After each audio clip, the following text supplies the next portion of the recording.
warahmatullahi wabarakatuh. Perkenalkan, nama saya Mutia Nandita dari program studi D4LM. Selanjutnya yang pertama, saya akan menjelaskan bagaimana sih apa itu ketahanan nasional.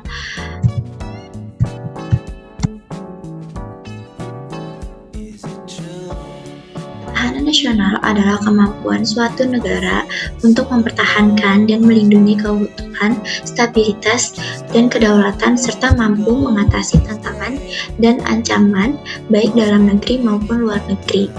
Hal ini meliputi aspek politik, ekonomi, sosial, budaya, dan pertahanan.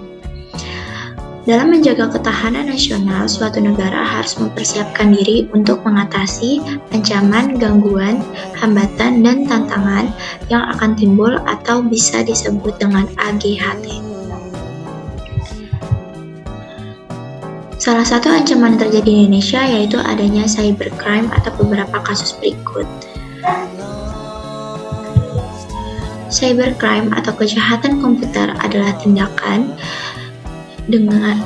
ilegal dengan menggunakan pengetahuan teknologi komputer untuk melakukan tindakan kejahatan, pencurian perangkat keras, dan perangkat lunak, manipulasi data, serta pengaksesan sistem komputer secara ilegal dengan telepon dan mengubah program.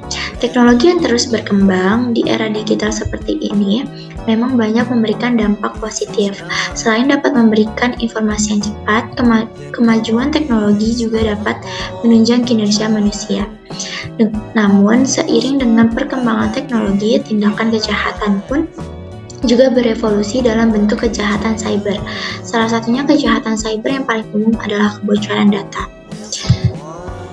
Dilansir dari situs Upwork, terkait 6 penyebab paling umum terjadinya kebocoran data di 2021 diantaranya kesalahan konfigurasi software, penipuan melalui rekayasa sosial atau social engineering, password atau kata sandi yang digunakan berulang, pencurian barang yang mengandung data sensitif, kerentanan perangkat lunak, dan yang terakhir penggunaan kata sandi bawaan atau default password. Kemudian pada data cyber yang dilaporkan dari Januari hingga September 2021, penipuan online dengan total 4.061 laporan berada di urutan pertama dan menjadi salah satu yang paling banyak dilaporkan. Kejahatan cyber seperti penipuan online ini banyak terjadi karena kebocoran data pribadi yang disebabkan oleh kurangnya kesadaran masyarakat akan berbagi data pribadi. Salah satu fenomena takut ketinggalan tren di kalangan remaja ataupun orang dewasa di Indonesia juga ikut berkontribusi dalam tersebarnya data pribadi tanpa disadari. Salah satu kasusnya yaitu kebocoran data ancam ketahanan nasional.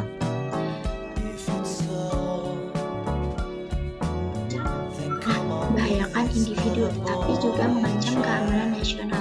Apalagi saat ini peretas data pribadi mulai menargetkan orang-orang yang memiliki akses kepada kekuasaan.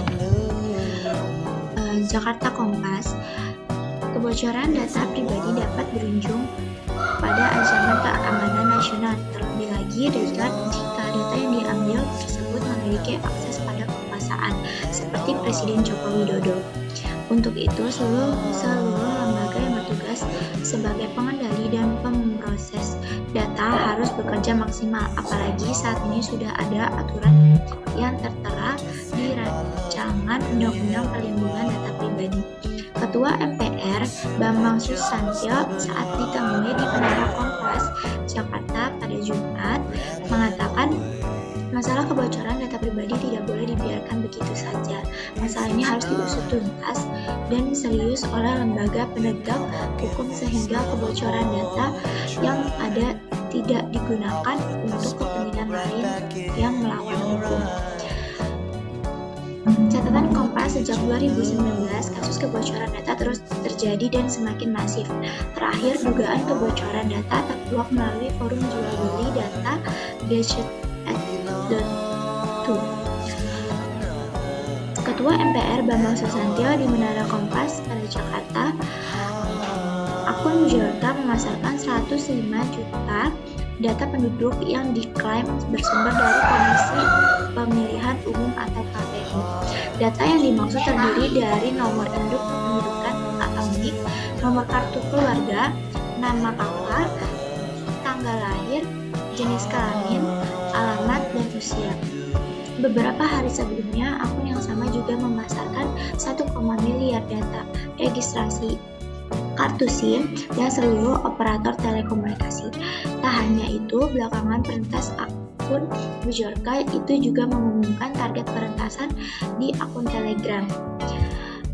Bambang sangat menyayangkan situasi kebocoran data di Indonesia yang kian masif dari tahun ke tahun.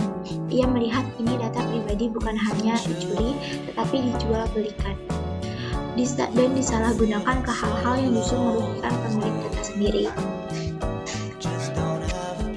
Untuk itu, Bambang sangat mendukung rancangan Undang-Undang Perlindungan Data Pribadi atau RUU PDP yang sudah dibahas tuntas oleh Komisi 1 DPR bersama dengan pemerintah untuk segera disahkan menjadi undang-undang. Dengan begitu, seluruh pihak terutama pengendali data bertanggung jawab untuk ikut menjaga keamanan data yang dimiliki. Di sisi lain, ia juga berharap semua lembaga yang bertugas pengaman dapat bekerja dengan maksimal untuk mencegah terjadinya kebocoran data. Berikut Undang-Undang Nomor 27 Tahun 2022 tentang Perlindungan Data atau Undang-Undang PDP mengatur bahwa orang-orang termasuk yang melakukan kegiatan bisnis atau e-commerce di rumah dapat dikategorikan sebagai pengendali data pribadi dengan beberapa sub sebagai berikut: jenis data pribadi, hak warga milik subjek data, kewajiban prosesor data pribadi, dan contoh penyalahgunaan data pribadi. Ini referensi yang saya gunakan untuk materi kali ini. Sekian, terima kasih dari materi yang dapat saya sampaikan. Sekiranya cukup. Wassalamualaikum warahmatullahi wabarakatuh.